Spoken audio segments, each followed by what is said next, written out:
So, good morning or good day, everyone.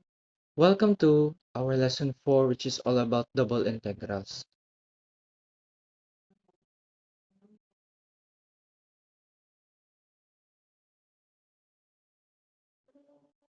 So, our goals for this lesson is first, at the end of the lesson, students are expected to understand the definition of a double integral, evaluate double integrals over rectangular regions, and solve problems involving iterated integrals. And now let's start our discussion. So the core technique for iterated integrals, for the integral you see in the screen, the integral from a to b of the integral from c to d of f of x y dy dx, the rule is simple. First, we need to integrate with respect to y from c to d, which is for our inner integral. And then we integrate the resulting expression with respect to x from a to b, which is our outer integral. So based on this formula in this figure, we will solve examples. So now let's start.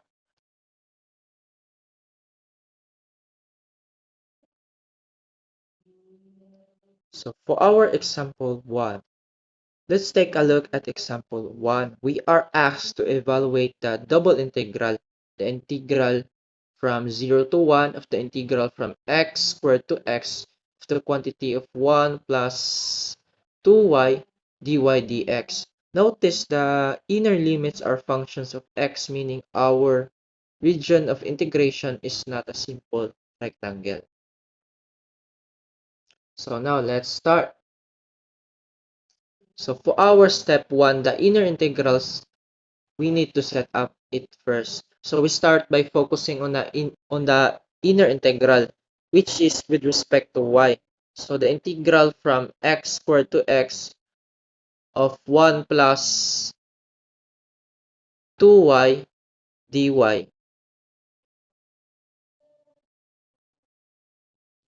So now, next is to uh, evaluate the inner integral, the integral of 1 plus 2y with respect to y. So integrating 1 plus 2y with respect to y, the antiderivative is y plus y squared. So why is that? So first is we're going to find the integral of 1. The integral of 1 with respect to y is y. And the integral of 2y with respect to y is equal to 2y squared over 2. Or we can simplify that y squared. So next step is we're going to apply the inner limits, which is apply the limits y equals x squared to y is equal to x, which is our lower and upper bounds respectively. Now we apply the limits from y equals to x squared to y equals x. We substitute the upper limit x and subtract the result of substituting the lower limit x squared. So bracket y plus y squared evaluated from x squared to x equals parenthesis quantity of x plus x squared minus the quantity of x squared plus x to the fourth power. So the x squared terms will be cancelled because uh, their signs are they have unlike signs, which is positive and negative. So simplifying the result to x minus x to the fourth power. And now we can proceed to the next step, which is to evaluate the outer integral and apply the limits of x as x from x is equal to 0 to x is equal to 1. So we now evaluate outer integral from x equals 0 to x equals 1 using the result which is the integral from 0 to 1 of x minus x to the fourth dx. So the antiderivative or the integral of x minus x to the fourth power dx from 0 to 1 is equal to, the antiderivative is x squared all over 2 minus x to the 5 all over 5. And evaluating this from 1 to 0 gives 1/2 minus 1/5. So why is that? First is we can just disregard the substitution of the value of our lower because if we substitute that, it will just result to 0. So we can proceed by substitution of the value of our upper bound or upper limit, which is 1. So 1 squared all over 2 is equal to 1/2, and 1 raised to 5 is equal to 1 over 5. So we have here 1/2 minus 1/5. And simplifying that is, we have here 3/10. Therefore, the conclusion is the double integral of um,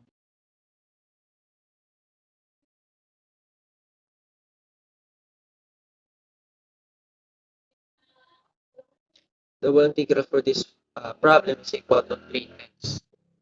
So now, let's proceed to the next example.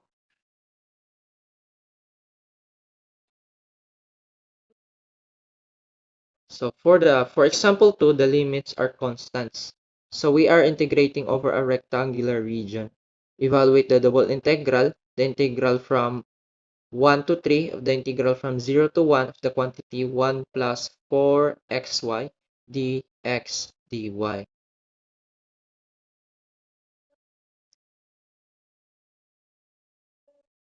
So for the step 1 is the inner integral is with respect to x. So we treat 4y as a constant and we evaluate the inner integral from x equals 0 to x is equal to 1. So let's set up the inner integral. So we focus on the inner integral with respect to x. Since y is treated as a constant, we evaluate the integral from 0 to 1 of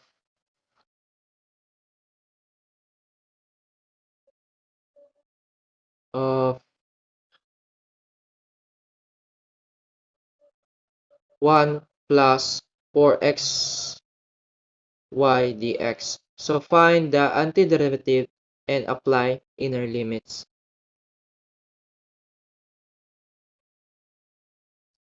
So the antiderivative of x, so the antiderivative of 1, or the derivative or the integral of dx from 0 to 1, and we will also find the integral of x dx from 0 to 1.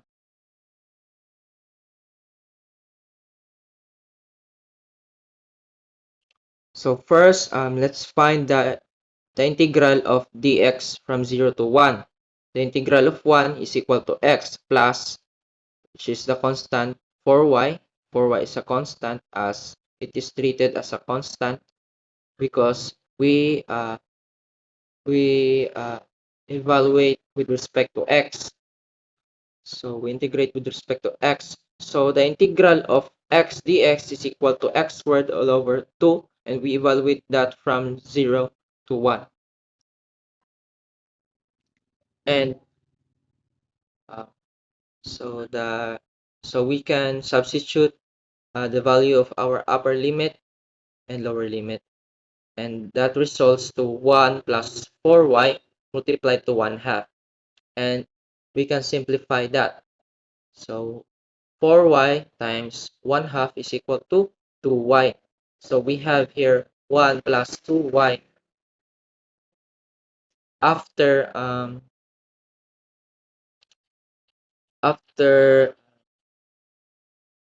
evaluating the inner integral. So the next step for our step 4 is we integrate with respect to y and evaluate the outer integral from y is equal to 1 to y is equal to 3. So the antiderivative of 1 plus 2y with respect to y from 1 to 3 is equal to y plus y squared. Evaluating this from y equals to 1 to y equals to 3 gives us the quantity of 3 plus 9 minus the quantity of 1 plus 1, which is equal to 12 minus 2. 12 minus 2 is equal to 10. So for this problem, the conclusion is the double integral is equal to 10.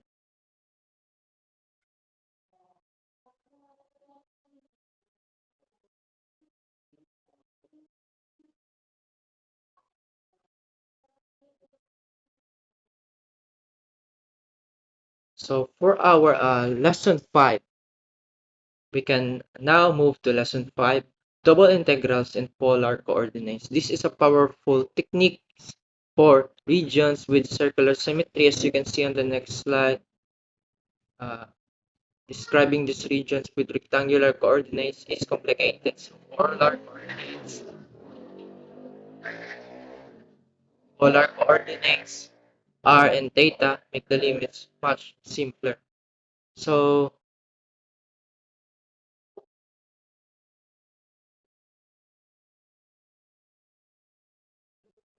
suppose that you want to evaluate a double integral of the function f xy,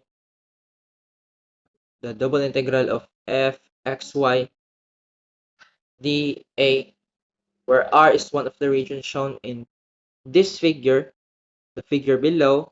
In either case, the description of r in terms of rectangular coordinates is rather complicated, but r is easily described using polar coordinates. So the key change is the transformation rule.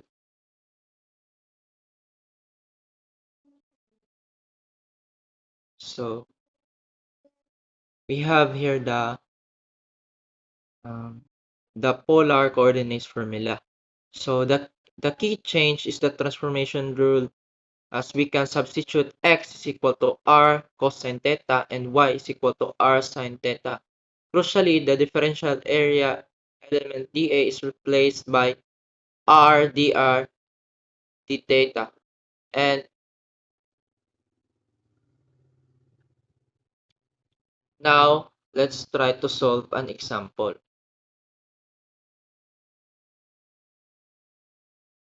So for our example 3, we evaluate the double integral over the region R of 3x plus 4y squared dA.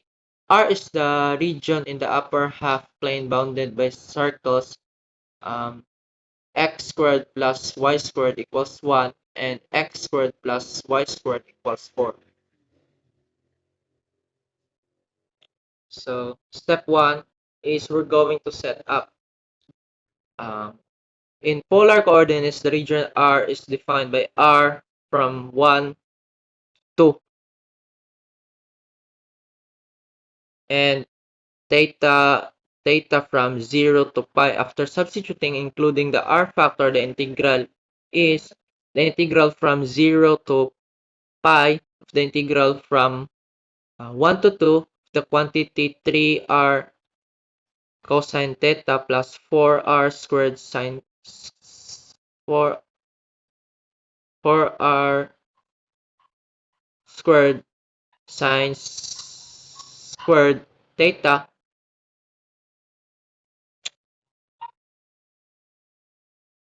times r dr d theta. We distribute r to simplify the integrand. And the next step after distributing the r, simplify the integrand, is now we will find the inner integral in terms of dr, and we integrate with respect to r. So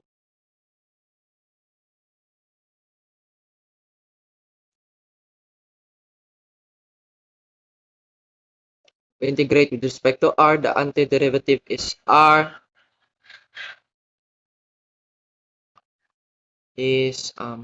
r cubed cosine theta plus r to the fourth power sine squared theta. Evaluating from r equals 1 to r 1 to r equals 2, and simplifying we get 7 cosine theta plus 15 sine squared theta.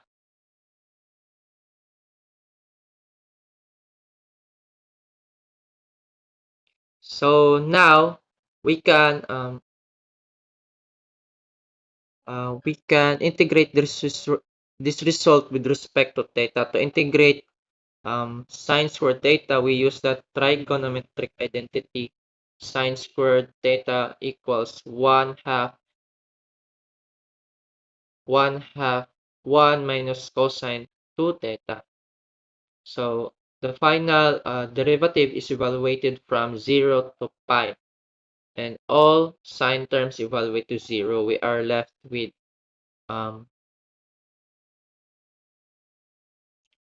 so the final derivative is evaluated from 0 to theta, right? So all sine terms evaluate to 0, and we are left with 15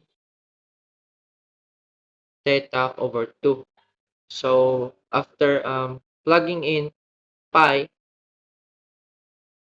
which is our upper limit, as our lower limit is equal to 0, so we can just uh, simply disregard that, and we can just plug in pi.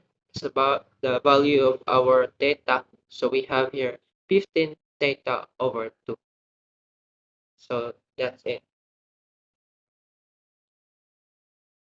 For the next example, we have here example 4. Example 4 asks us to find the volume of the solid bounded by the plane z equals 0 and the paraboloid z equals 1 minus x squared minus y squared. So let's start with step 1. The base of the solid is the unit circle x squared plus y squared equals 1. In polar coordinates, this means that r from 0 to 1 and theta from 0 to 2 pi. So the volume V equals the double integral of 1 minus x squared minus y squared dA, which transforms to the integral from 0 to 2 pi of the integral from 0 to 1 of the quantity 1 minus r squared times r dr d theta. So the next step is to simplify and separate. So we can just distribute r to get r minus r cubed. We can separate the integral because the limits are constant. So this equals the integral from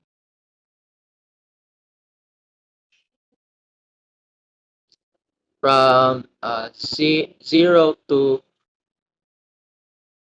2 pi d theta times the integral from 0 to 1 of r minus r cubed dr.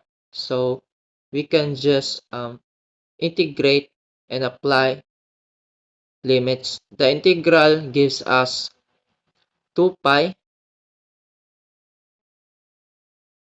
and the antiderivative of the second integral is r squared over 2 minus r to the fourth power over 4. Evaluating from 0 to 1 gives 1 half minus 1 fourth or 1 fourth.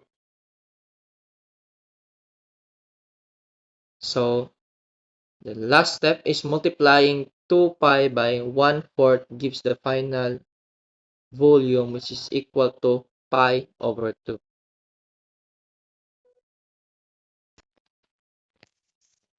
So we are now on lesson 6.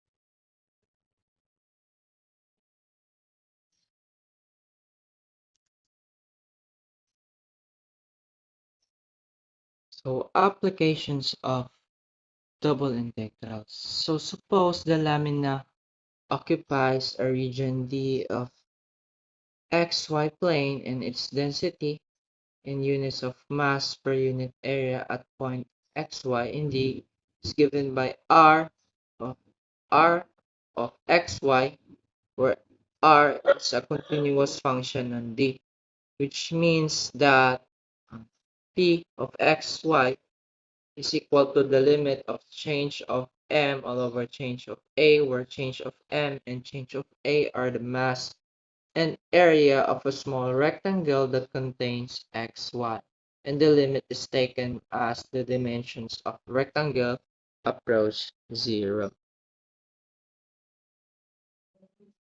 So double integrals allows us to calculate properties like mass and electric charge with density when density is not uniform. So if the density is P of xy, the total mass m is the integral of density over the region D.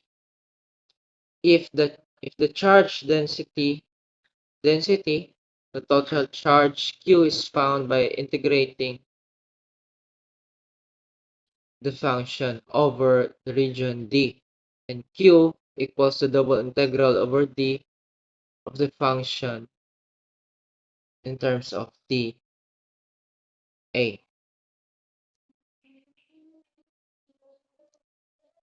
So um,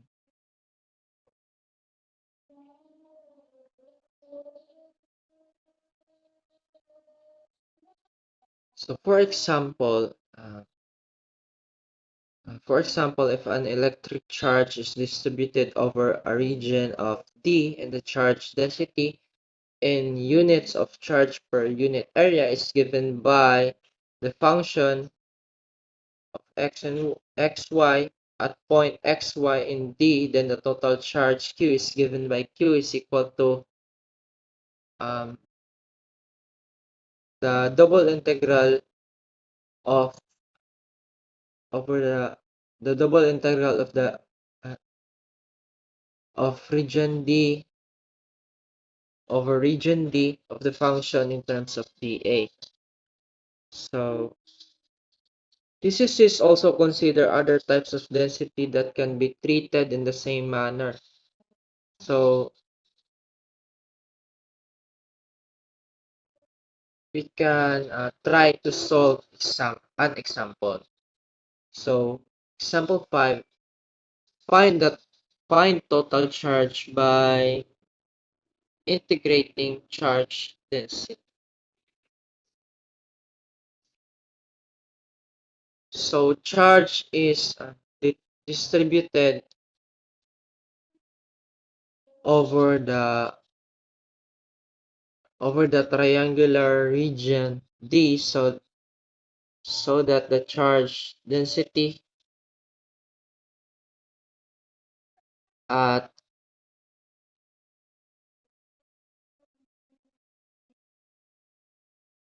xy measured in coulombs per square meter.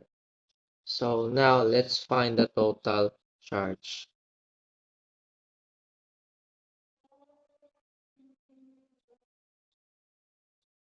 So for our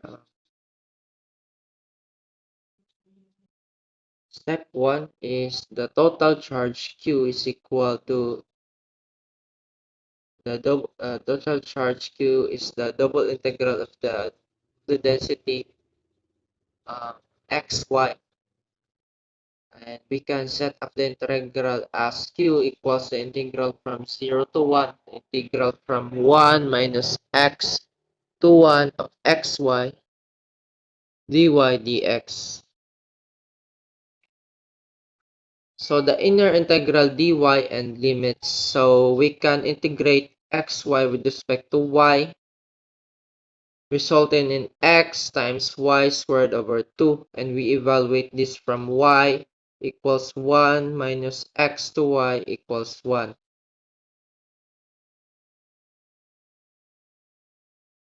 So as you can see here, we integrate the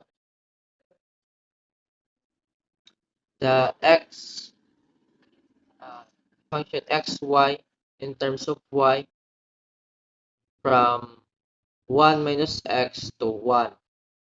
So we are integrating in terms of y. So x is treated as a constant, and the integral of y is equal to y squared over 2. And we evaluate that from 1 minus x to 1. So next, so simplify for outer integral, and we can apply the limits, and simplifying the expression gives us the outer integral 1 half times the integral from 0 to 1 of the quantity of 2x squared minus x cubed dx. So what is that? So first is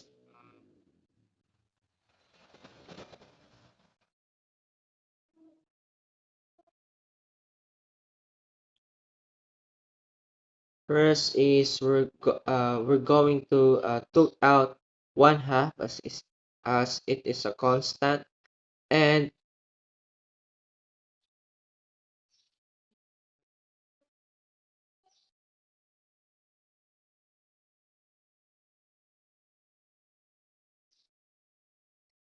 now we have here 1 half and the integral from 0 to 1 of the function 2x squared minus x cubed dx.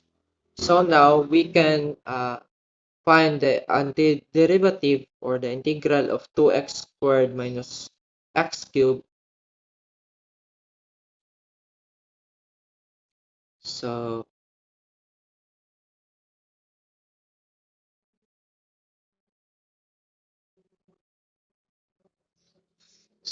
we find the antiderivative of 2x squared minus x cubed, which is equal to 2x cubed over 3 minus x to the fourth power over 4, and evaluating from 0 to 1 and multiplying by the factor of 1 half gives the total charge of 5 over 24 of a column. So therefore, the total charge is equal to 5 over 24 columns. And that is how we solve this problem, which is a sample problem of applying double integrals in finding the total charge. And that concludes our lesson on double integrals and double integrals on polar coordinates, and its applications. That's all. Thank you.